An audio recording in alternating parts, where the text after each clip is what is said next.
All right, kids, Assalamu alaikum. Welcome back to the online class.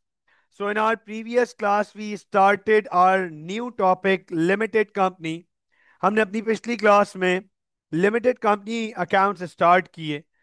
Limited company की accounting से पहले ये समझना बहुत ज़रूरी ज़रूरी था कि sir limited business, limited company business होता क्या है, लिमिटेड कंपनी बिजनेस बनता कैसे है, और लिमिटेड कंपनी क्यों बनाई जाती है। Why, what is a limited company, why would we form limited company, and how to form limited company. हमने लास्ट क्लास में बहुत सुकून से, इत्मीनान से हमने लिमिटेड कंपनी के बैकग्राउंड को अंडरस्टैंड किया था कि सर लिमिटेड कंपनी एक ऐसा बिजनेस जिसकी ओनरशिप सेल होती है शेयर्स की फॉर्म में।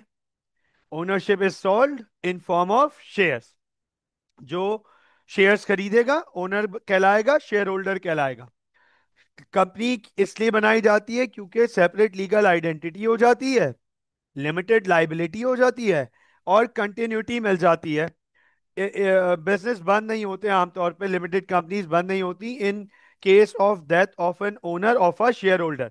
ओनर, शेयर होल्डर, डायरेक्टर की डेथ पर बिजनेसेस बंद नहीं होते।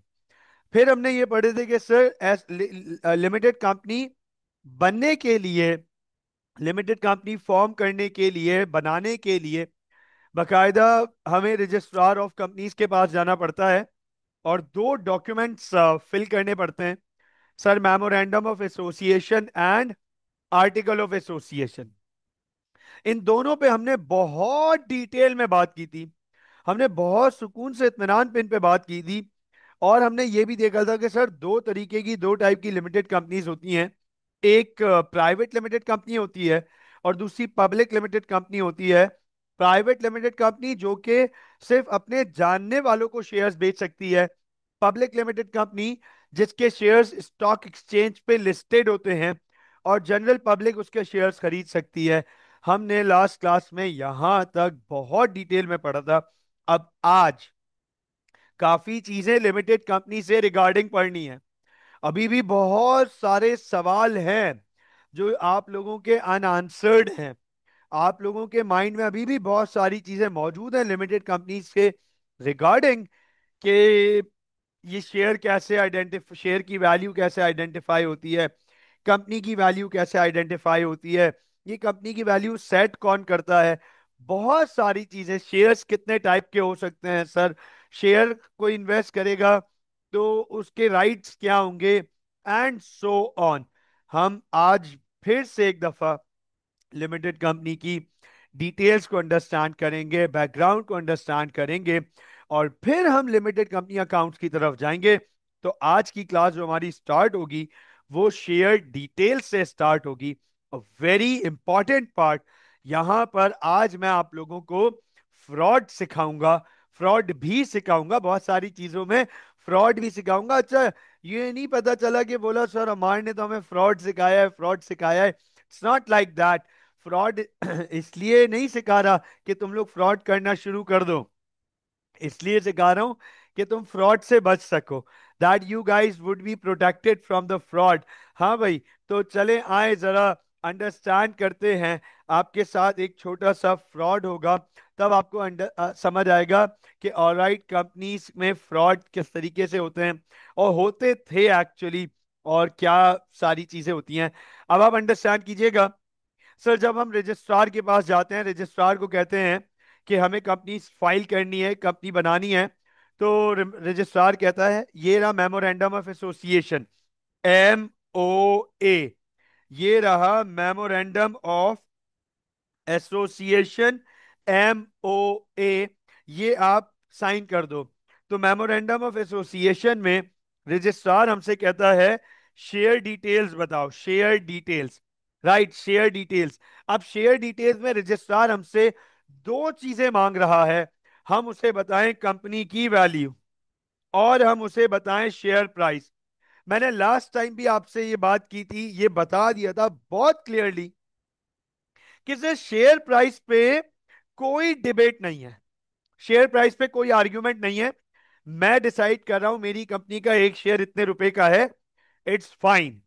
मैं 1 रुपए सेट करूं, 10 रुपए सेट करूं, 2 रुपए सेट करूं, 5 रुपए सेट करूं, इसको कहते हैं par value.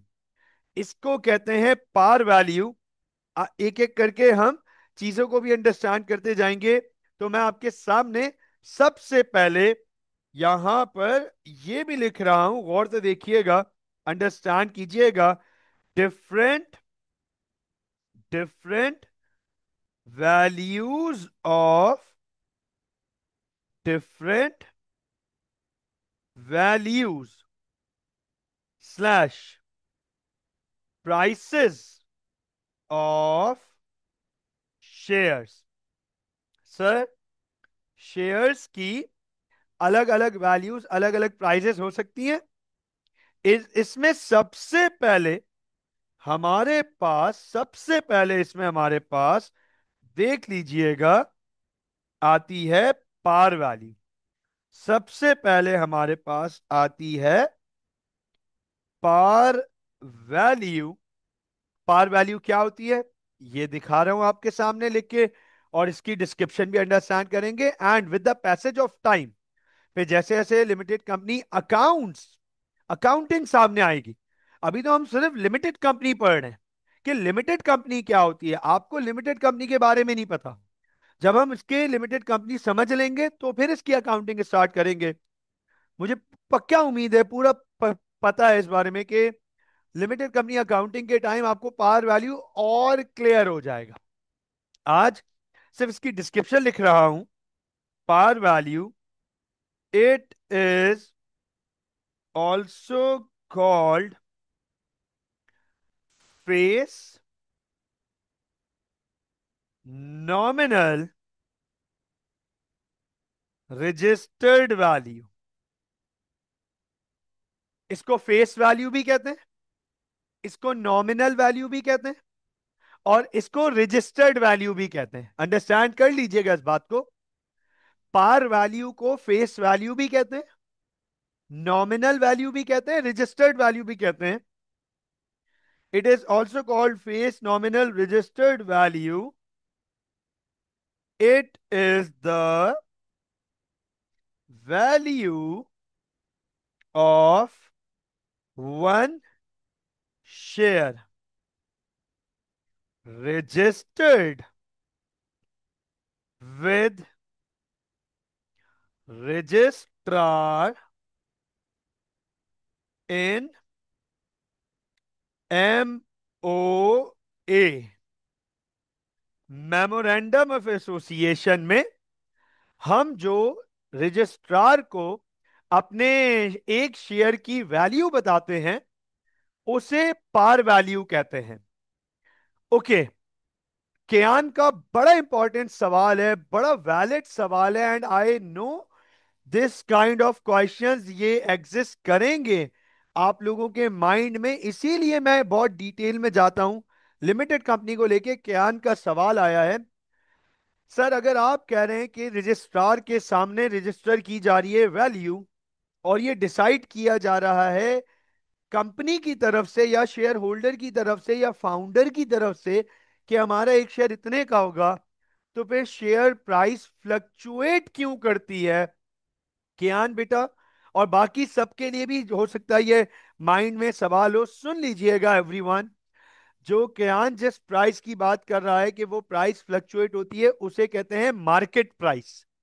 Market price is different from par value. Market price is different from par value. Kiyan हम आगे जाके मार्केट प्राइस को भी समझेंगे। तभी देखो हेडिंग है different values and prices of shares.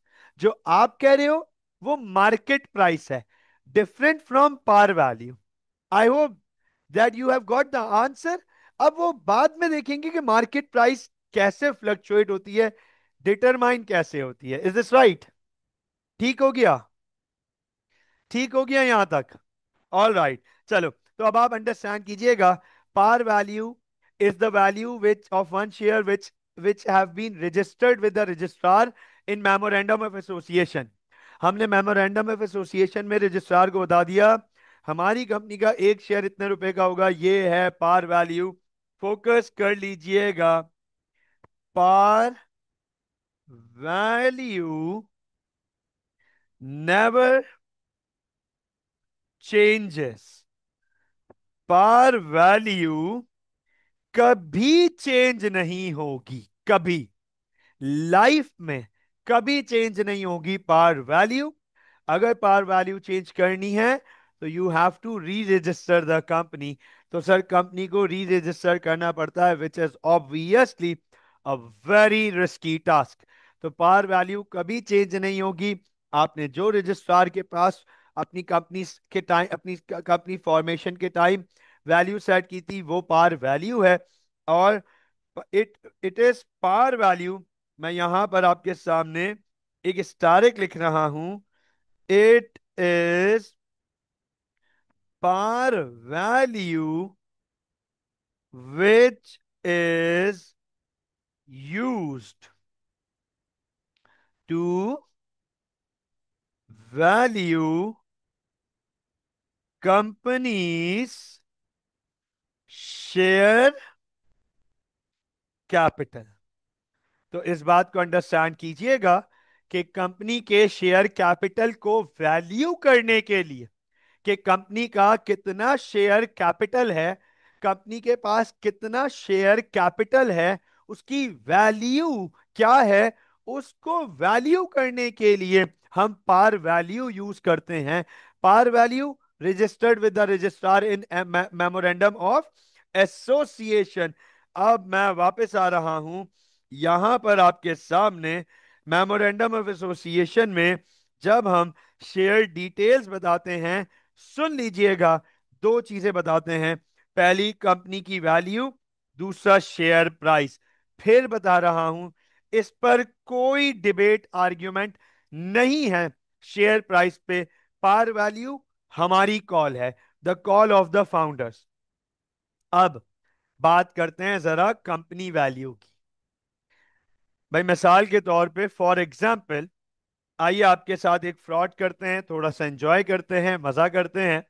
भाई लेट्स सपोज, मिसाल के तौर पे, मैंने गुलशन इकबाल में ब्लॉक 2, 3, 4, 5 जो भी ब्लॉक है, एक अच्छे मेन रोड पर मैंने गुलशन इकबाल के, सर पार वैल्यू रजिस्ट्रार नहीं देता, नहीं नहीं नहीं नहीं, पार वैल्यू हमारी तरफ से आती है। पार वैल्यू पे रजिस्ट्रार कोई आर्ग्यूमेंट नहीं करेगा, हमारी मर्जी भाई। हमारा एक शेयर हम 1 लाख रुपए का रखें, हमारा एक शेयर हम 1,000 रुपए का रखें। जाहिर सी बात है, जितना डिनोमिनेशन लो होगा उतना आम आवाम के लिए इन्वेस्ट करना अट्रैक्टिव हो जाएगा। But it it also had to be कि जितना शेयर प्राइस वैल्यू आप मॉडरेट रखोगे, वो एक इमेज नॉर्मल बन जाएगा। मतलब ये हमारी कॉल है, इट्स आवर कॉल। वो हाँ, वो सिर्फ कंपनी की वैल्यूएशन करेंगे। एग्जैक्टली, शेयर प्राइस तो हमारी सेट हो गई। अभी आपके सामने एक एक इक्वेशन बना रहा हूं, फॉलो कर लीजिएगा, तो आपको और बहुत अच्छी से चीजें समझ आ जाएंगी। अब अंडरस्टैंड कीजिएगा भाई, मिसाल के तौर पे लेट सपोज हमने गुलशन इकबाल में ब्लॉक 2, ब्लॉक 4, ब्लॉक 5 जो भी है ब्लॉक, उसमें एक घर रेंट पे लिया।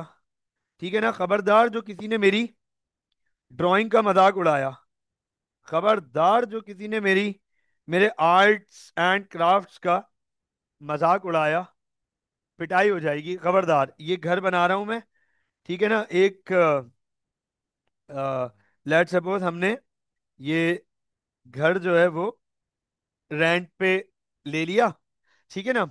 और यहां एक बड़ा खूबसूरत सा बोर्ड लगाया, AS एंटरप्राइज का। भाई इसका फ्रंट एलिवेशन बड़ा वीआईपी सा बनाया, शो डिस्प्ले ना, शो डिस्प्ले, फ्रंट वॉल्स पे शो लाइट्स लगवाई जो रोड पे भी पड़ रही हैं, आसपास के एरिया को भी थोड़ा सा साफ सफाई करा के यहाँ घर के बाहर 2, 3 बेंचेस लगा दी। और सर घर के बाहर जो है वो ये बेहतरीन बेहतरीन वीआईपी किस्म की जो है ना, ये गाड़ियां खड़ी कर दी। हाँ भाई, राइट, ये जी वैगन भी आ गई। ये जी वैगन भी आ गई हमारी। ठीक है ना, सब रेंट की हैं, ये सब रेंट की है। रेंट की गाड़ियां वाड़ियां खड़ी कर दी। हाँ भाई, चारों तरफ जो है वो गार्ड्स खड़े कर दिए हमने। फुल शो कर दिया भाई। सब परेशान हो गए कि ये कौन है, क्या है। हाँ भाई, लो अंदर अंदर जो स्टाफ हायर किया, बेहतरीन किस्म का फर्नीचर, इंटीरियर डेकोर, सारी चीजें। अच्छा, ना ये जगह अपनी है, ना ये गाड़ियां अपनी है, ना ये स्टाफ स्टाफ अपने हैं, कुछ भी अपना नहीं है। स्टाफ को बस ऐसे ही बिजी रखा हुआ है, फोकस करवाया हुआ है, बिजी रखा हुआ है। ठीक है ना। तो पता नहीं बेटा, I don't know, I don't know, it's not me. Okay. तो ऑलराइट, सो अब जो है वो, लेट सपोज सब परेशान आगे पीछे, क्या जबरदस्त, सबको यही लगेगा ना ऑब्वियसली कि यार ये कोई बहुत बड़ा बिजनेस है, लेवल का बिजनेस है, कोई कमाल बिजनेस है। इनके रोब और शो तो देखो, क्या ऑफिस, क्या गाड़ियां, भाई बहुत लेवल का बिजनेस होगा।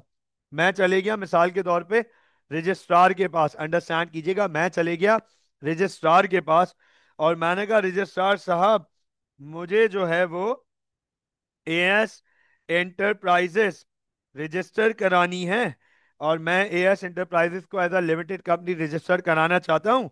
रजिस्ट्रार जाहिर सी बात है मुझे मेमोरेंडम ऑफ एसोसिएशन देगा। अब उसमें मैंने कंपनी का नाम, ये सब कुछ तो बता दिया। मैंने कंपनी की वैल्यू आइडेंटिफाई की। मैंने रजिस्ट्रार से कहा, मैंने कहा रजिस्ट्रार साहब, मेरी कंपनी की वैल्यू होगी मिसाल के तौर पे 60 करोड़ रुपीस की।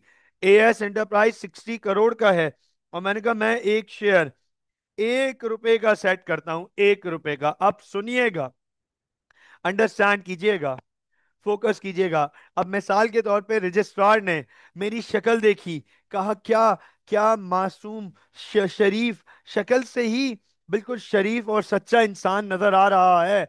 हाँ, रजिस्ट्रार कहेगा इसकी तो शक्ल से भी जो है ना, वो शराफत टपक रही है, ये बहुत शरीफ आदमी है, बहुत सच्चा इंसान लग रहा है, ये झूठ नहीं बोल रहा होगा। रजिस्ट्रार ने आंख बंद करके ऐसे साइन कर दिया। अब समझिएगा इस बात को, रजिस्ट्रार ने हमारी कंपनी को 60 करोड़ रुपीस की वैल्यूएशन दिलवा दी। सुन लीजिएगा, अब फ्रॉड आमतौर पे कैसे होते थे कि कंपनी की वैल्यू, अब टेक्निकली अंडरस्टैंड करना, कंपनी के पास अपना 1 रुपए का भी एसेट नहीं है। कंपनी के पास अपना खुद का 1 रुपए का भी एसेट नहीं है। एसेट तो छोड़ो, कंपनी रियल में कुछ काम भी नहीं करती। कंपनी के कोई क्लाइंट्स नहीं है, कोई कस्टमर, कोई सप्लायर, कोई नहीं है। जो स्टाफ भी मौजूद है, उनको ऐसी बिला वजह की फाइलें पकड़ाई हुई हैं, और वो एवरी नाउ एंड देन फाइलें पढ़ के बस, कोई कभी समरी बना रहा है, कोई रिपोर्ट बना रहा है, कोई प्रेजेंटेशन बना रहा है, कोई डेटा एंट्री में लगा हुआ है, और इधर उधर की फाइलें पकड़ाई हुई हैं, सबको बिला वजह के काम करवा रहे हैं। कंपनी के का पास कोई ऑथेंटिक काम नहीं है। टेक्निकली टेक्निकली ये ऑर्गेनाइजेशन तो 0 रुपए की ऑर्गेनाइजेशन थी। रजिस्ट्रार ने इसको मिसाल के तौर पे गलती से 60 करोड़ की वैल्यूएशन पे एक्सेप्ट कर लिया। अंडरस्टैंड करना इस बात को, अगर रजिस्ट्रार अपनी टीम के साथ क्रॉस चेक करवाता एएस इंटरप्राइजेस की वर्किंग, उसको पता चल जाता कि ये तो सब फेक है और कुछ भी असल नहीं है यहाँ पे। बट समझा रहा हूं कि मिसाल के तौर पे रजिस्ट्रार से गलती हो गई, 60 करोड़ रुपीस पे कंपनी को वैल्यू कर दिया। अब फिलहाल तो कंपनी का वाहिद होलसेल ओनर मैं ही हूं, शेयर होल्डर मैं ही हूं। मैंने, जाहिर सी बात है, अब अपने आसपास के लोगों को, कुछ और पब्लिक को भी, दोस्त, स्टूडेंट्स के दोस्तों को, अपने दोस्त के दोस्तों को, सबको अपनी कंपनी में पैसे लगाने के लिए बोलना शुरू कर दिया। क्योंकि मैं भी तो शो दिखा रहा था, सब इंस्पायर्ड थे, सब इंस्पिरेशन लिए हुए थे। सुन लीजिएगा, तो अब जाहिर सी बात है, आपके पास, जिसके पास मिसाल के तौर पे 1,000 रुपए थे, वो बोलेगा सर मुझे 1,000 रुपए के शेयर मैं खरीद लेता हूँ। जिसके पास 10,000 रुपए, उसने बोला मैं 10,000 रुपए के शेयर खरीद लेता हूँ। जिसके पास लाख रुपए मौजूद थे, जिसकी जैसी गुंजाइश, उसने वैसे वैसे शेयर्स खरीदना स्टार्ट कर दिए। अब अंडरस्टैंड करना इस बात को, मैंने 60 करोड़ रुपीस के शेयर अपने सारे आसपास लोगों को बेच दिए, और मैं भाग गया पाकिस्तान से सीधा लंदन। एविल एवन फील्ड पहुंच गया। मैं भी एवन फील्ड में अपार्टमेंट लूंगा। हाँ, लेकिन मेरे बाल हैं, ठीक है ना, मैं गंजा नहीं हूं। ओके, तो फोकस कीजिएगा, अंडरस्टैंड कीजिएगा। अब सर, मैंने 60 करोड़ रुपीस का फ्रॉड कर दिया। आपके साथ फ्रॉड क्या हो गया? आपने जिस कंपनी में पैसा लगाया, एक्चुअली वो कंपनी तो कोई बिजनेस है ही नहीं। जब इनको अब किराया मिलना बंद हो जाएगा, कोई मैनेजमेंट ही नहीं है, और अगर मैनेजमेंट है भी तो कोई बिजनेस ही नहीं है। वो चलाएंगे क्या, काम क्या करेंगे? इसको जब किराया मिलना शुरू होगा, ये आएगा धक्के मार के बाहर निकालेगा। ये आके गाड़ियां वापस ले जाएंगे। गार्ड कंपनी को जब पैसे मिलना बंद हो जाएंगे, वो गार्ड्स वापस बुला लेंगे। आखिरी में स्टाफ रुल रहा होगा और शेयर होल्डर बाहर प्रोटेस्ट कर रहे होंगे। And this is what happens. This is what happen. मेरी अनुराधा, वो क्या, Lakshmi chit fund, Lakshmi chit fund, 25 दिन पैसा डबल, ये वही है सर, ये बिल्कुल वही सीन है। आप भी फिर अपनी अनुराधा को ढूंढने निकले होगे वहां पे, लेकिन आपको ना अनुराधा मिलेगी, ना लक्ष्मी चिट फंड मिलेगा, ना आपके पैसे मिलेंगे। ठीक है ना? तो ये प्रॉब्लम है, दिस इज द प्रॉब्लम। तो अब इसका मतलब ये है, here we have one thing to make sure. Registrar की बड़ी जिम्मेदारी आती है। रजिस्ट्रार कंपनी को वैल्यू करने से पहले टाइम लेता है, अपनी टीम को रेडी कराता है, अपनी टीम से उस बिजनेस के बारे में पूरा क्रॉस चेक करवाता है। तब जाके वो रजिस्ट्रार आर्ग्यूमेंट्स करने के बाद साइन करता है कि भाई ये लीजिए, आपकी कंपनी रजिस्टर करते हैं। So I hope that you realize this thing, how important is this authorized capital, how important it is to identify authorized capital correctly. ये रजिस्ट्रार की जिम्मेदारी है। तो सवाल आ जाता है कि सर ये ऑथराइज्ड कैपिटल क्या है? फोकस कर लीजिएगा। What do we mean by authorised capital? इसको देख लीजिएगा आपके सामने, यहां पर नोट कीजिएगा, लिख रहा हूं। Different different types of capital, या इंपॉर्टेंट टर्म्स आइडेंटिफाई कर लेते हैं। या देखिएगा, different values of capital, different values terms of share capital. Capital की भी बहुत सारी, शेयर कैपिटल की भी बहुत सारी अलग अलग वैल्यूज होती हैं, अलग अलग टर्मिनोलॉजीज होती हैं। उसमें सबसे पहले आ जाता है हमारे पास authorized capital. Authorized capital, what do we mean by authorised capital? गौर से देखिएगा। It is the maximum amount, maximum amount dollars that a company may raise by selling shares. A company can never raise more than its authorized capital. ये लीजिए sir, it is the maximum amount in dollars that a company may raise by selling shares. Share बेच के कोई company कितना पैसा race कर सकती है, ये लिमिट है, ये लिमिट है ऑथराइज कैपिटल। कोई भी कंपनी अपने ऑथराइज कैपिटल से ज्यादा शेयर्स नहीं बेच सकती, अपने ऑथराइज कैपिटल से ज्यादा पैसा रेज नहीं कर सकती शेयर्स का। अंडरस्टैंड कर लीजिएगा इस बात को। कंपनीज का हर वक्त क्रॉस चेक रजिस्ट्रार्स के पास होता है। रजिस्ट्रार ऑफ कंपनीज सिर्फ कंपनी बनाने वाली बॉडी नहीं है, सिर्फ कंपनी की लीगल डॉक्यूमेंटेशन वाली बॉडी नहीं है। कंपनी के क्रॉस चेकिंग भी रजिस्ट्रार ऑफ कंपनीज की जिम्मेदारी आती है। वो लोग कंपनीज को क्रॉस चेक कर रहे होते हैं कि क्या हो रहा है, कौन सी कंपनी क्या इस डॉक्यूमेंट्स पब्लिश करी है, क्या स्टेटमेंट शो करी है, कितना कैपिटल वो रेस कर चुके हैं, क्या हिसाब किताब है। Registrar can look is looking after the companies. Registrar obviously the team.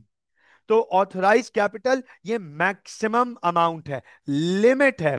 अब यहां पे एक बड़ा इंपॉर्टेंट सवाल आता है स्टूडेंट्स का, बहुत इंपॉर्टेंट सवाल कि सर क्या ऑथराइज कैपिटल चेंज हो सकता है।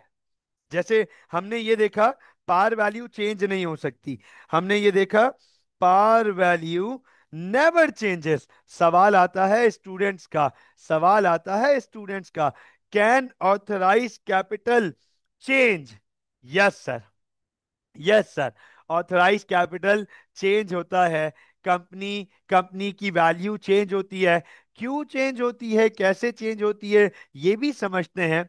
भाई कंपनी जब अच्छा परफॉर्म करना शुरू करेगी, कंपनी जब with the passage of time अच्छा परफॉर्म करना शुरू करेगी, उसकी मार्केट में एक पॉजिटिव इमेज सामने आना शुरू हुआ, और कंपनी के बारे में लोगों का परसेप्शन बड़ा जबरदस्त होना शुरू हुआ, और कंपनी ने अच्छा प्रॉफिट बनाना शुरू कर दिया। उस अच्छे प्रॉफिट का एक अच्छा रिटर्न अपने शेयर होल्डर्स को देना शुरू हुआ। तो जाहिर सी बात है शेयर होल्डर्स भी तो आपस में अपने जानने वालों को बताएंगे कि मैंने फला कंपनी के शेयर लिए थे, यार धमाल हो गई, मजा आ गया उस कंपनी में। तो लोग उस कंपनी के पीछे भागेंगे, तो वो कंपनी फिर रजिस्ट्रार को अप्रोच करेगी कि हमें रीवैल्यू करो, देखो हमारी परफॉर्मेंस कितनी अच्छी हो गई है, मार्केट में हमारी क्या रेपुटेशन आ गई है, आप हमें रीवैल्यू करो। उस केस में रजिस्ट्रार कंपनी को रीवैल्यू करेगा। उस केस में रजिस्ट्रार कंपनी को रीवैल्यू करेगा, ऑथराइज कैपिटल चेंज होगा। ऑथराइज कैपिटल चेंज होगा। रजिस्ट्रार फिर मानेगा हाँ यार लास्ट टाइम आपकी कंपनी की ये वैल्यू थी, लेकिन इस दफा आपकी कंपनी की वैल्यू बढ़ गई है, और अब आपकी ये वैल्यू है, तो ऑथराइज कैपिटल चेंजेस। अब मैं आपके सामने जो एक इक्वेशन बनाने जा रहा हूं, जो एक एग्जाम्पल एएफसी की ही एक मॉडल एग्जाम्पल रेस करके उसको कंटिन्यू करेंगे। आपके सामने आज एक चीज दिखाऊंगा आपको, हाउ शेयर डाइल्यूशन वर्क्स।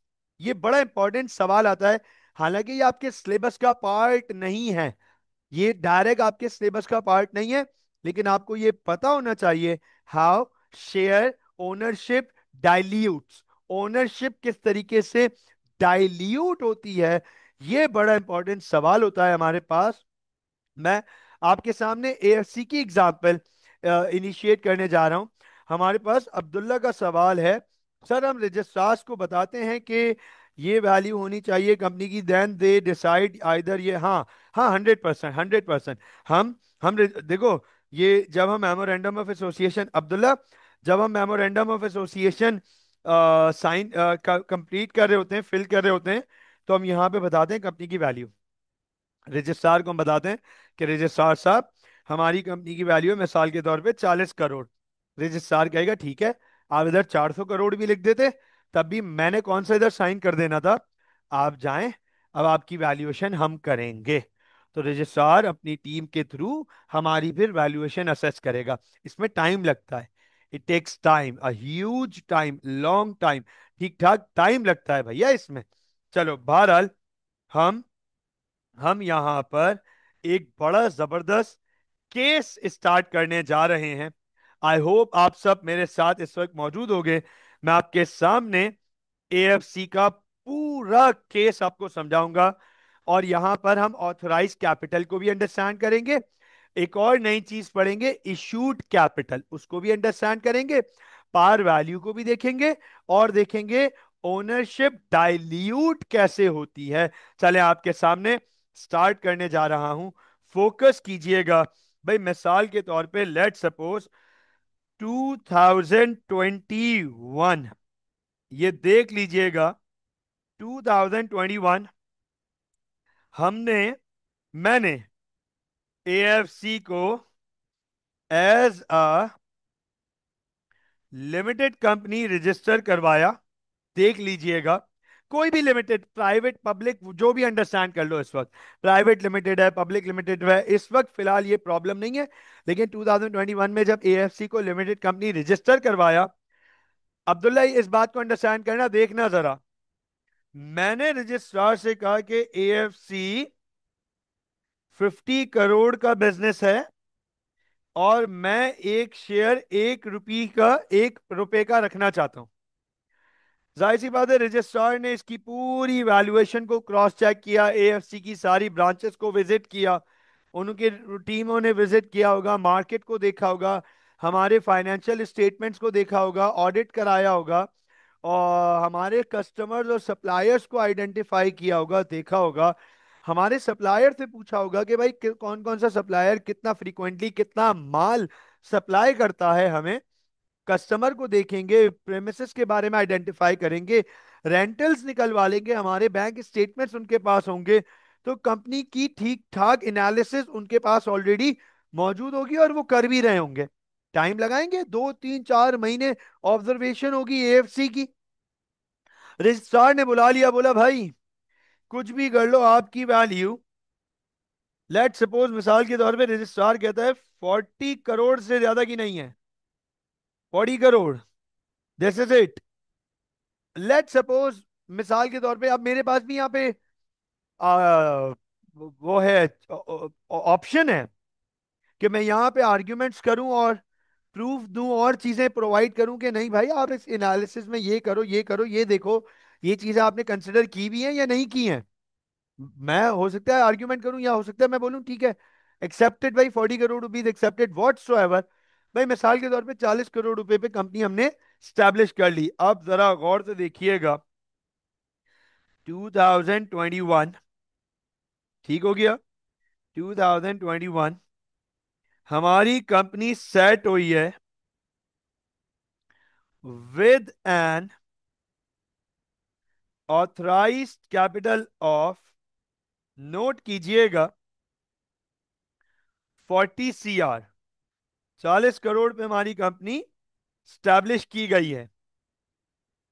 ठीक हो गया। अब इसमें से जाहिर सी बात है, कंपनी में सारा पैसा अभी 100% कंपनी में 40 करोड़ रुपए मेरे अकेले के नहीं लगे हुए होंगे, कुछ लोन्स होंगे, कुछ लाइबिलिटीज होंगी, हाँ कुछ और प्रोविजंस होंगे हमारे पास। तो भाई मिसाल के तौर पे कंपनी के पास राइट नाउ जो इशूड कैपिटल आ रहा है वो आ रहा है, मिस लेट सपोज 30 CR का, और ये सारी की सारी इन्वेस्टमेंट मिस्टर ए की है। मिस्टर ए मतलब मेरी, भाई मिसाल के तौर पे मिस्टर ए की है ये सारी की सारी investment.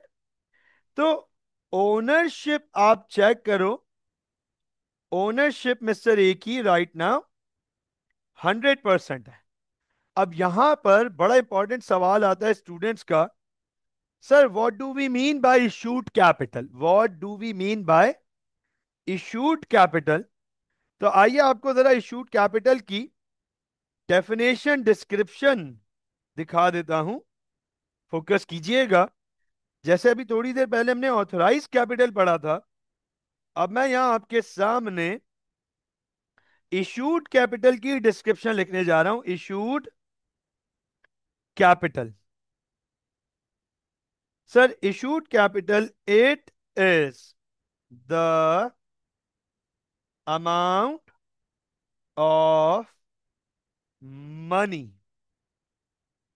Dollars, that have been raised by selling shares. This can be equal to authorized capital but can never be more than that. तो सर, इशूड कैपिटल, कंपनी ने ऑलरेडी कितने शेयर, जितने शेयर्स बेच के जो पैसा रेस कर लिया है, वो इशूड कैपिटल कहलाता है। अब ये ऑथोराइज कैपिटल के बराबर तो हो सकता है, ये ऑथराइज कैपिटल के बराबर तो हो सकता है, लेकिन कभी भी ऑथराइज कैपिटल से ज्यादा नहीं हो सकता। A company can never raise more that more than its authorized capital. Company कभी भी अपने ऑथराइज कैपिटल से ज्यादा पैसा रेस नहीं कर सकती। ये इशूड कैपिटल में भी लिखा हुआ है कि ये ऑथराइज कैपिटल के बराबर तो हो सकता है कि कंपनी के पास जितनी लिमिट थी ना, कंपनी के पास जितनी लिमिट थी, कंपनी ने सब कुछ, सारे शेयर बेच दिए, सारे शेयर बेच दिए। अब कंपनी के पास कोई लिमिट, अब कंपनी के पास कोई एक्स्ट्रा शेयर अवेलेबल नहीं है बेचने के लिए, जब तक कंपनी अपनी वैल्यूएशन ना बढ़ा ले। फिर कंपनी को मेहनत करनी पड़ेगी अपनी वैल्यूएशन इंक्रीज करने के लिए, ताकि उसके पास, कंपनी के पास शेयर आए और फिर वो शेयर्स बेच सके। तो अब अंडरस्टैंड करना, ऑथराइज कैपिटल से ज्यादा इशूड कैपिटल नहीं हो सकता, हमेशा बराबर होगा या कम ही होगा। और एक और चीज इशूड कैपिटल से रिलेटेड, यहां पर एक बड़ा स्टारिक लिख रहा हूं, इसको भी फोकस कीजिएगा। It is issued capital which is used when when valuing share capital of company। तो अंडरस्टैंड कर लो कि सर, ये इशूड कैपिटल होता है, इशूड कैपिटल जिसको हम यूज करते हैं कंपनी के शेयर कैपिटल को वैल्यू करने के लिए, कि कंपनी ने कितना शेयर कैपिटल, कितना कैपिटल शेयर के थ्रू रेस कर लिया है, कितना कैपिटल शेयर के थ्रू रेस कर लिया है। हम हमेशा इशूड कैपिटल को यूज करेंगे। अब आपके सामने मैं वापस आ रहा हूं कंपनी फॉर्मेशन के टाइम। देख लीजिएगा, जब कंपनी फॉर्म की 2021 में एएफसी, तो उसकी मैक्सिमम वैल्यू थी 40 सीआर की। कंपनी जिस वक्त फॉर्म हुई, उस वक्त पहले से 30 करोड़ रुपीस के शेयर सेल हुए हुए थे। किसको सेल हुए हुए थे? मुझे सेल हुए हुए थे। ये सारी इन्वेस्टमेंट मेरी थी, अकेले की 30 सीआर। समझिएगा इस बात, कंपनी में 30, देखो अभी थोड़ी देर पहले बताया, it is issued capital, it is issued capital that is used when identifying the value of share capital। Share capital की वैल्यू आइडेंटिफाई करने के लिए हम इशूड कैपिटल यूज करते हैं। देख लीजिएगा, कंपनी फॉर्म करने टाइम कंपनी ऑलरेडी 30 करोड़ के शेयर सेल कर चुकी थी, और वो 30 करोड़ के शेयर सारे के सारे मेरे पास मौजूद थे। 30 करोड़ में से 30 करोड़ रुपीस मेरे लगे हुए थे। मेरी ओनरशिप 100% है, मेरी ओनरशिप 100% है। अब अंडरस्टैंड करना इस बात को, फोकस करना। कंपनी के पास अभी 10 करोड़ के शेयर मौजूद हैं। कंपनी चाहे डायरेक्टर्स चाहे, मैनेजमेंट चाहे, ये हमने इधर लिखा था ना, internal working and control management. Limited company management चलाती है, लिमिटेड कंपनी मैनेजमेंट चलाती है। फोकस कीजिएगा, मैनेजमेंट को पैसों की जरूरत पड़ेगी। अगर मैनेजमेंट को पैसों की जरूरत पड़ेगी तो मैनेजमेंट ये 10 करोड़ रुपीस रेज कर सकते हैं शेयर्स बेच के। ये शेयर्स 10 करोड़ कंपनी के पास पड़े हुए हैं, कंपनी के पास। अब अंडरस्टैंड करना, गौर से सुनिएगा। सर 2022, 1 साल बाद या 2 साल बाद, 2023, अंडरस्टैंड कीजिएगा, मैनेजमेंट ने तबाही काम किया। सॉलिड, बहुत जबरदस्त काम किया मैनेजमेंट ने।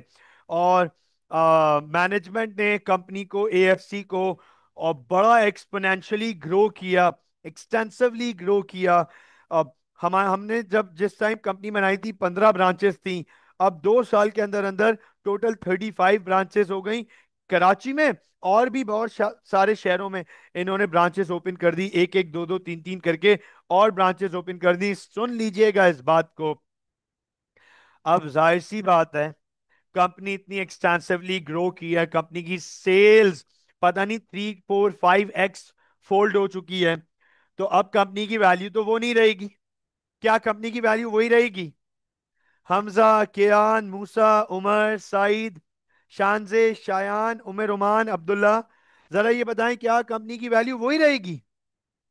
हाँ, इतनी ग्रोथ के बाद, इतनी जबरदस्त परफॉर्मेंस के बाद, क्या कंपनी की वैल्यू वही रहेगी? Would the company value be same? No sir, बिल्कुल भी नहीं। ऑब्वियसली कंपनी की वैल्यू ये नहीं रहेगी। सुन लो, मैनेजमेंट खुद से वैल्यू नहीं लगाने बैठ जाएगी।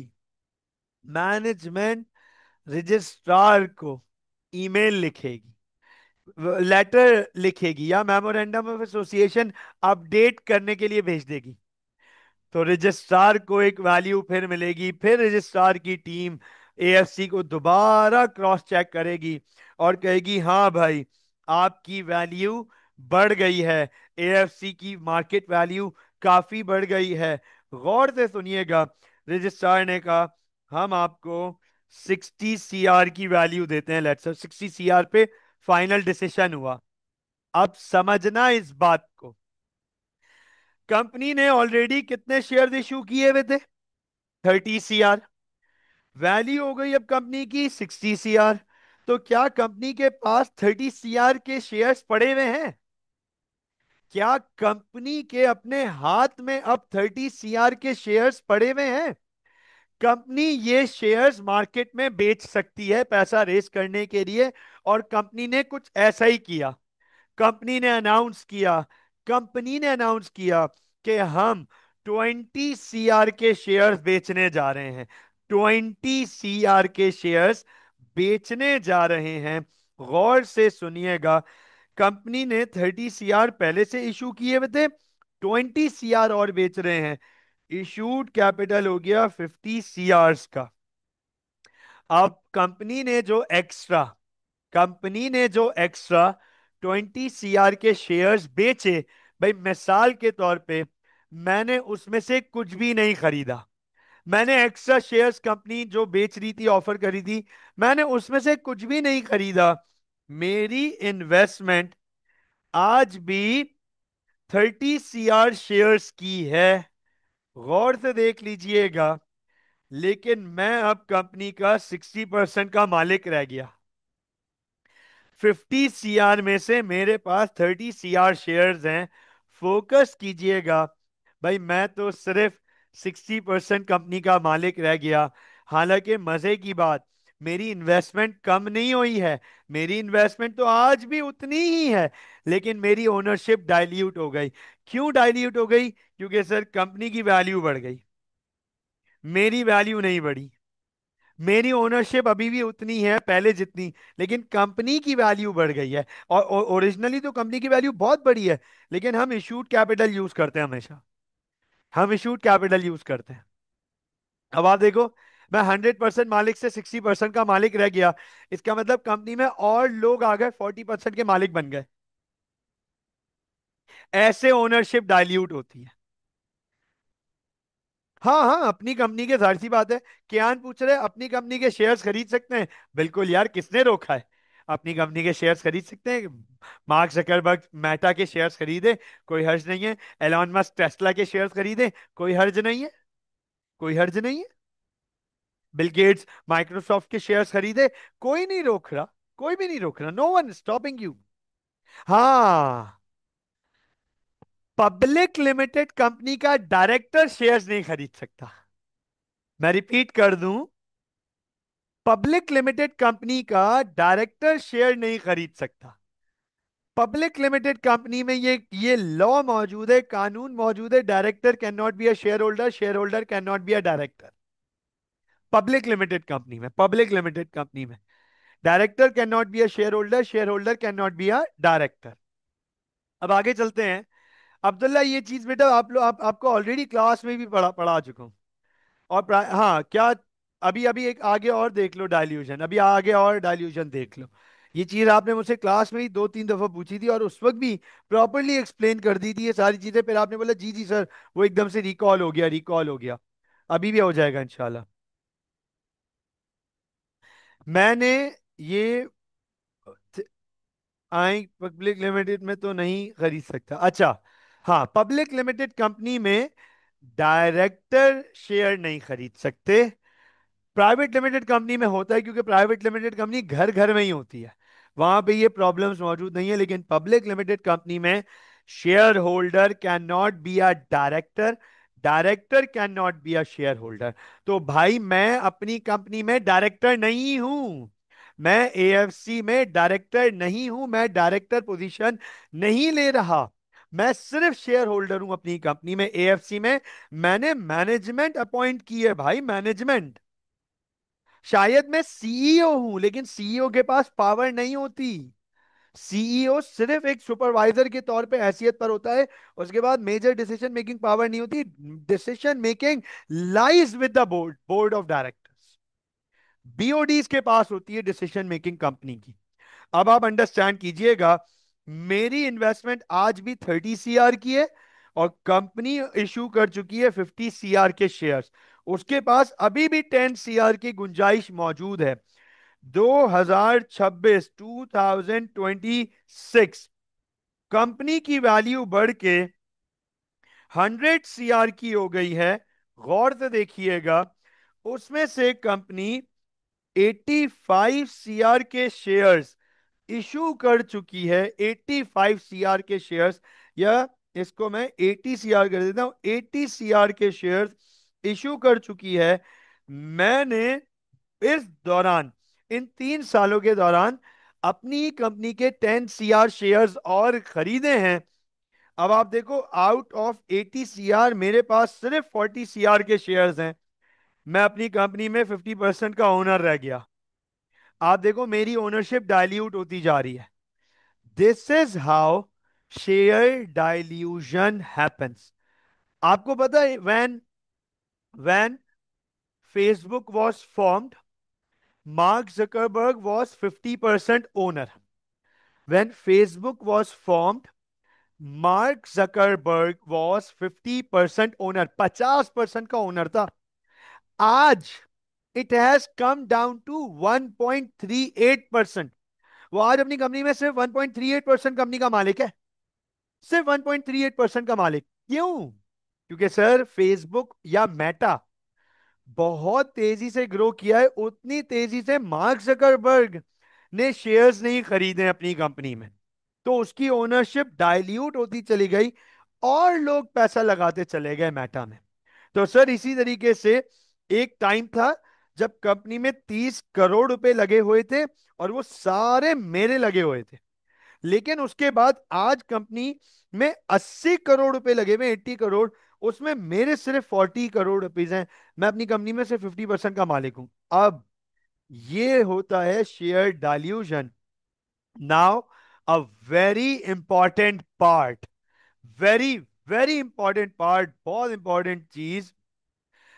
बेटा आप, Abdullah, you need to stop repeating your questions my boy, please please. You need to stop repeating your question. How many time? I am gonna answer this. आपने मुझसे ये अब तीसरी दफा हुआ कि सर ओनरशिप कभी जीरो तो नहीं होती। पहले भी बता चुका हूं, can never happen zero, can never happen zero. कितनी दफा लिख के दे दूं, साइन कर दूं आपको अपना? रिपीट नहीं करना ना, एक चीज बता दी, वही है मेरा जवाब, सारी जिंदगी यही रहेगा। ओनरशिप जब जब मैं कोई तुक्के थोड़ी लगा रहा हूं बैठ के कि आज फ्रेश फ्रेश नया नया पढ़ाना शुरू किया है, आज कुछ पढ़ाऊंगा कल कुछ और पढ़ाऊंगा। एक चीज पता है, और इतनी डिटेल में आपको कोई भी नहीं पढ़ाता।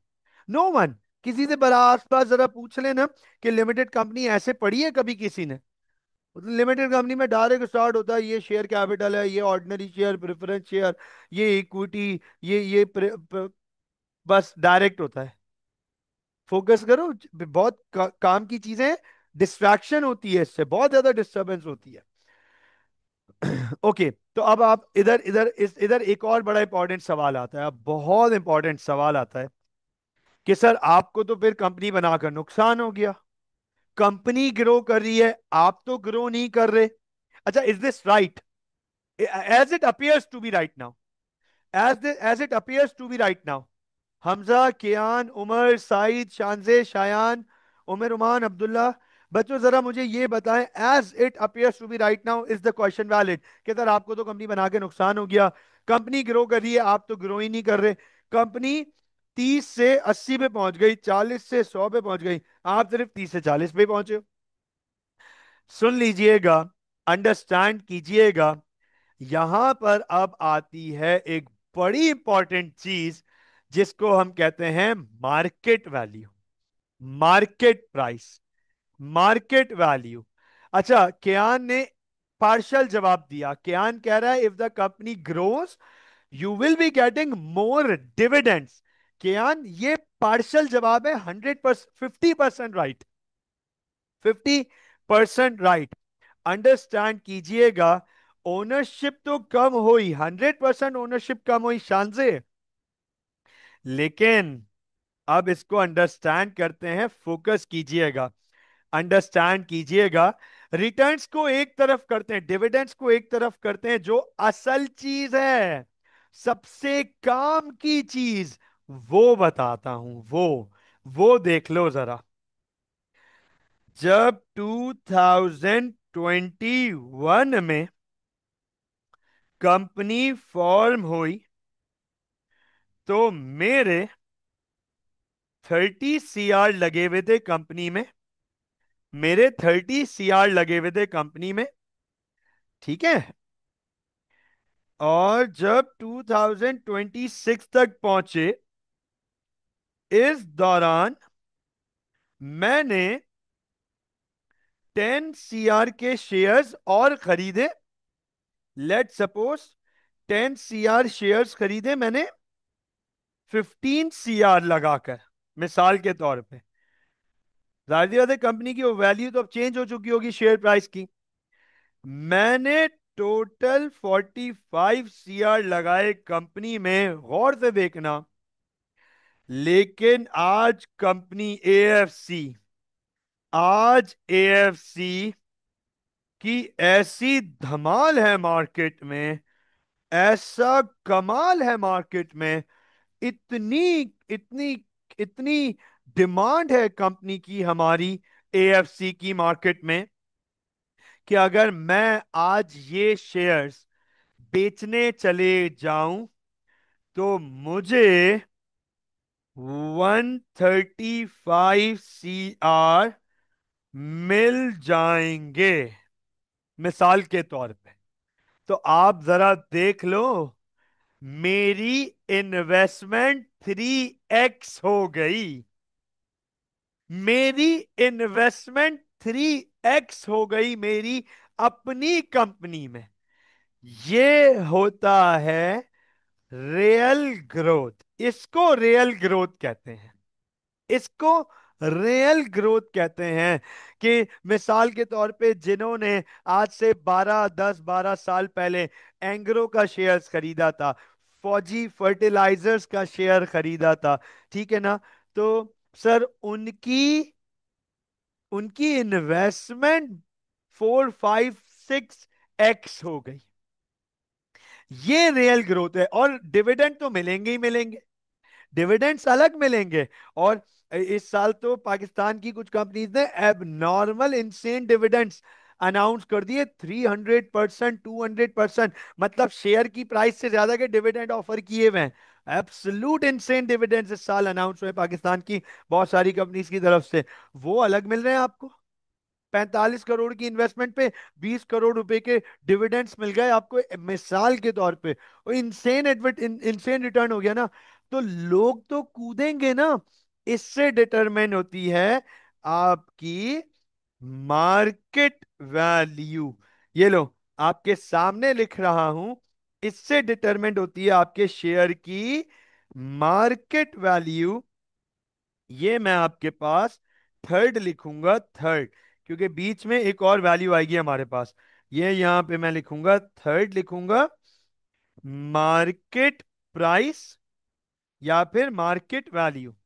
Market price, market value. Focus कीजिएगा, अंडरस्टैंड कीजिएगा इस बात को। मार्केट प्राइस या फिर market value. What do we mean by market price, market value? देख लीजिएगा। It is the value of one share at stock exchange. It keeps on changing every second and is only used for few ratios analysis. Sir, market price ये वो value है share की जो stock exchange पे मौजूद है, और ये हर सेकंड चेंज होगी। हम इसे, सर शेयर्स 135 सीआर नहीं हुए, उनकी वैल्यू 135 सीआर की हुई। क्या हमने हमने जब इन्वेस्टमेंट की थी तो 30 सीआर शेयर्स थे हमारे पास, 30 सीआर शेयर्स। और फिर मैंने 10 सीआर शेयर्स और खरीदे थे 15 सीआर में। मतलब मैंने टोटल 45 सीआर लगाए हुए थे कंपनी में, 45 करोड़ रुपीज लगाए हुए थे। लेकिन आज मार्केट में उन शेयर की वैल्यू 135 सीआर है। ये जो 135 सीआर है, ये मार्केट है। क्योंकि कंपनी की, एएफसी की, इतनी वैल्यूएशन हो गई, एक्सटेंसिवली ग्रो कर गई कि लोग शेयर्स, हमारे शेयर को, एएफसी के शेयर को खरीदने के लिए लोग तैयार हैं। Is this clear? ठीक है क्या, ये समझ आया? अच्छा, अब अंडरस्टैंड कीजिएगा। ये बड़ा इंपॉर्टेंट सवाल आता है इससे रिलेटेड, इसी से रिलेटेड। सर ये मार्केट प्राइस कहाँ गई हमारी मार्केट प्राइस? ये रही हमारी market price. Sir market price, it is the value of one share eight stock exchange. अब बड़ा इंपॉर्टेंट सवाल ये आता है कि सर ये स्टॉक एक्सचेंज पर शेयर की प्राइस कैसे सेट होती है? कौन सेट करता है, कौन आइडेंटिफाई करता है? और ये ऐसे ऊपर नीचे क्यों हो रही होती है? सुन लीजिएगा। स्टॉक एक्सचेंज की अपनी एक डायनेमिक्स है। स्टॉक एक्सचेंज एक मार्केट है। और मजे की बात ये कि स्टॉक एक्सचेंज इटसेल्फ एक इंडिपेंडेंट मार्केट होने के बावजूद एक इंटरनेशनल मार्केट के ऊपर भी डिपेंडेंट है। हालांकि Pakistan stock exchange, PSE, is a totally independent market. However, dependent on many international events and international financial institutions and other financial markets as well. तो समझिएगा इस बात को कि स्टॉक एक्सचेंज या स्टॉक मार्केट एक अलग से पूरा मैकेनिज्म है। बहुत सारे फैक्टर्स से मिलके वो मार्केट चल रही होती है।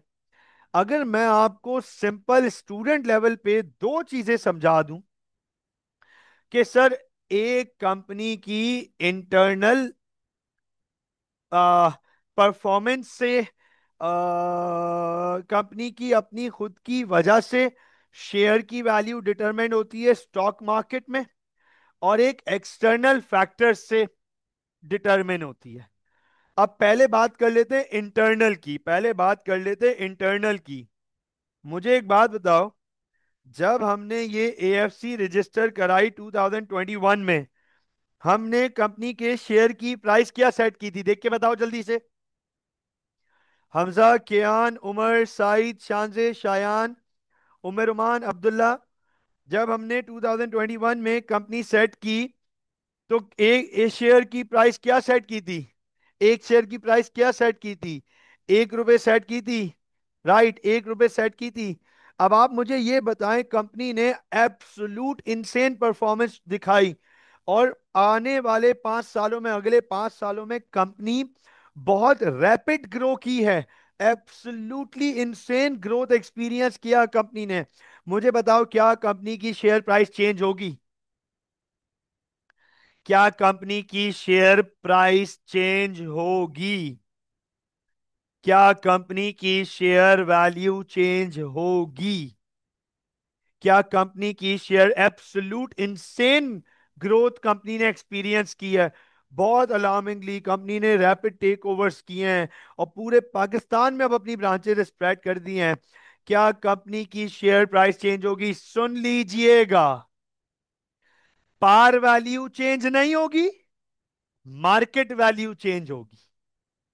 क्या समझ आई ये बात? शान से ये बात समझ आई? उमर, ये बात समझ आई?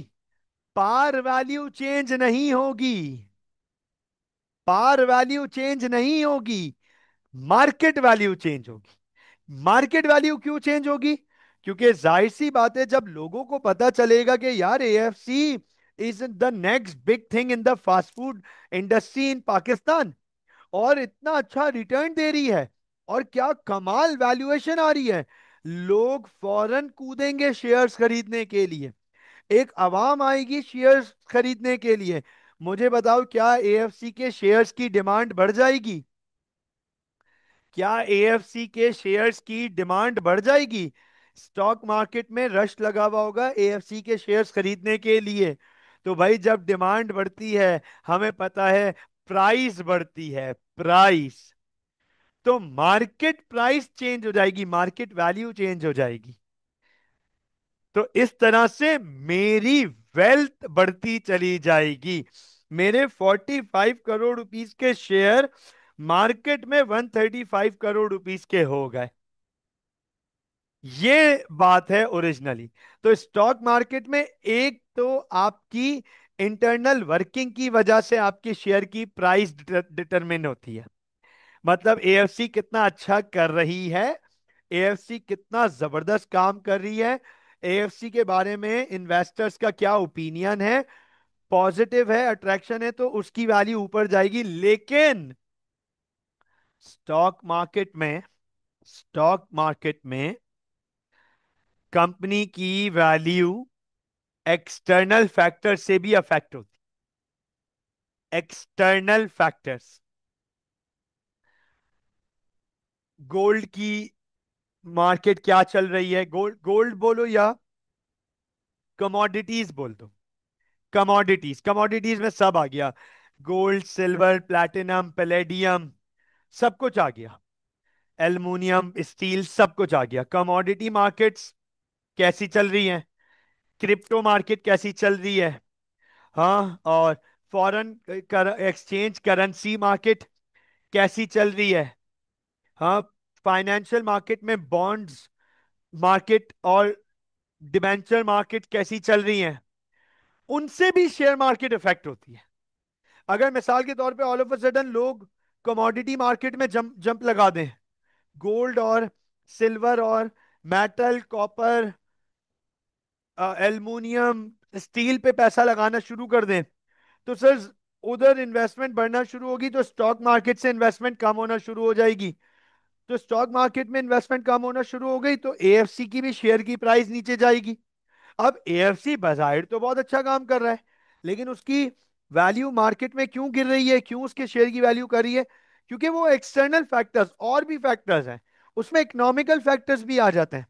अब अल्लाह ना करे मिसाल के तौर पे पाकिस्तान की किसी कंट्री के साथ वॉर इनिशिएट हो जाए, मैं कहता हूँ half half pledge war, war war भी नहीं, 10% वॉर भी अगर किसी कंट्री के साथ इनिशिएट हो जाए, सर हमारे स्टॉक्स नीचे आ जाएंगे। क्योंकि लोग शेयर मार्केट से पैसा विड्रॉ करना शुरू कर देंगे डर के मारे, फेयर फैक्टर आ जाएगा। तो हमारे एएफसी की शेयर प्राइस नीचे आना शुरू हो जाएगी, जबकि उसमें एएफसी का कोई लेना देना नहीं है। तो स्टॉक मार्केट की प्राइस मल्टीपल फैक्टर्स पे डिपेंड कर रही होती है। एक बड़ा इंपॉर्टेंट चीज, एक और बड़ी इंपॉर्टेंट चीज स्टॉक मार्केट में होती है, आपको इस बात को पता होना चाहिए as an A level student कि हाउ स्टॉक मार्केट वर्क्स। आपको पता होना चाहिए एक चीज और स्टॉक मार्केट में बड़ी इंपॉर्टेंट होती है, वो होते हैं र्यूमर्स। र्यूमर्स, सर र्यूमर्स से भी शेयर की प्राइजेस ऊपर नीचे की जाती हैं, फॉल्स की जाती हैं, फेक की जाती हैं, आर्टिफिशियल होती हैं।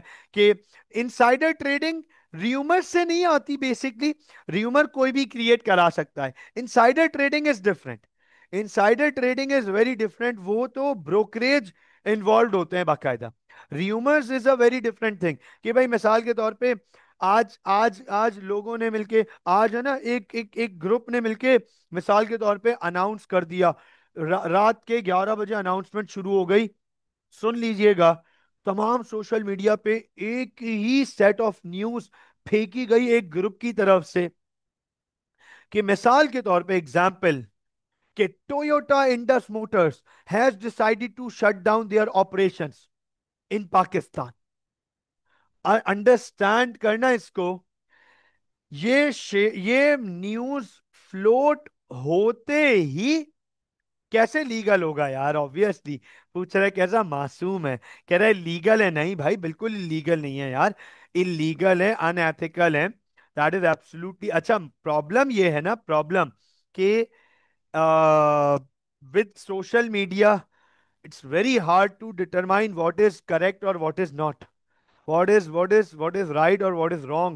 It is very hard to identify what is true, what is false, जब तक। और इस सोशल मीडिया का इम्पैक्ट बहुत खतरनाक है, ठीक है ना।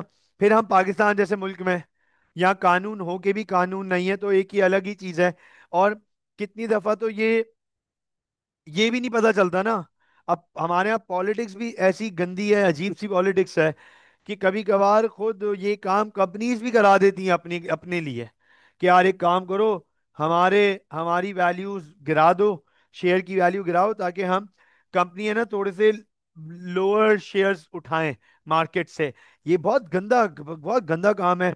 अगर किसी को अगर किसी को तरीके से ये पता है ना ये क्या मार्केट है और किस तरीके से काम करती है, this is very bad market. मतलब मेरा जिसको ऐसे पैसे बनाने हैं, तो ऐसे अच्छे पैसे भी बना सकते हैं यहाँ से। बहरहाल सिर्फ पैसे बनाने की बात नहीं है, इसमें बहुत बुराइयां हैं। तो बहरहाल अब ये टोयोटा, अब किसी ग्रुप ने फैला दिया इन टोयोटा इंडस मोटर के बारे में, कि Indus motor is going shut down, खत्म, कंपनी ने डिसाइड कर लिया, और 31 दिसंबर उनका आखिरी दिन होगा। सुन लो जरा, ये स्टॉक, ये मार्केट में न्यूज आते ही आप में से जितने लोगों के पास इंडस मोटर के शेयर होंगे, वो स्टॉक मार्केट ओपन होने का वेट किए बगैर मोबाइल में पीएससी पे जाके अपने इंडस मोटर के शेयर बेचना शुरू कर देंगे। And all of a sudden Indus motor के शेयर्स की सप्लाई आ जाएगी,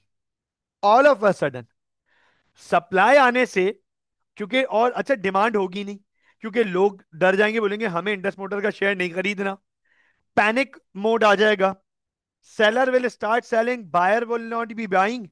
एकदम से स्टॉक मार्केट नहीं, इंडस मोटर की stock value, share price collapse होना शुरू हो जाएगी, गिरना शुरू हो जाएगी। अब समझना, जितनी देर में, अगर ये काम टोयोटा ने खुद नहीं किया, या चलो किया भी है, जाहिर सी बात है उन तक भी तो जाएगी ना ये न्यूज। अब जितनी देर में ये उसको काउंटर करेंगे, the damage has been done, the damage has been done. अब इसमें टोयोटा का इन्वॉल्वमेंट था नहीं था, वो एक सेकेंडरी चीज हो जाती है, मार्केट र्यूमर्स पे भी चलती है, मार्केट र्यूमर्स पे भी चलती है। एनवीडिया की कोई र्यूमर आ गई, उसकी शेयर की प्राइस ऊपर नीचे हो गई। टेस्ला की कोई र्यूमर आ गई, उसकी शेयर प्राइस ऊपर नीचे हो गई। और मजे की बात बताऊं, ये र्यूमर सिर्फ पाकिस्तान स्टॉक एक्सचेंज की हद तक महदूद नहीं है। पूरी दुनिया में नेस्डेक, एनएससी, जेएसई, सब जगह यू नेम इट, एंड उधर उधर स्टॉक मार्केट में यही डायनेमिक्स है सर। मुझे बताएं, इज दिस क्लियर? समझ आई आज की मार्केट क्लास, आज की share market and this capital structure?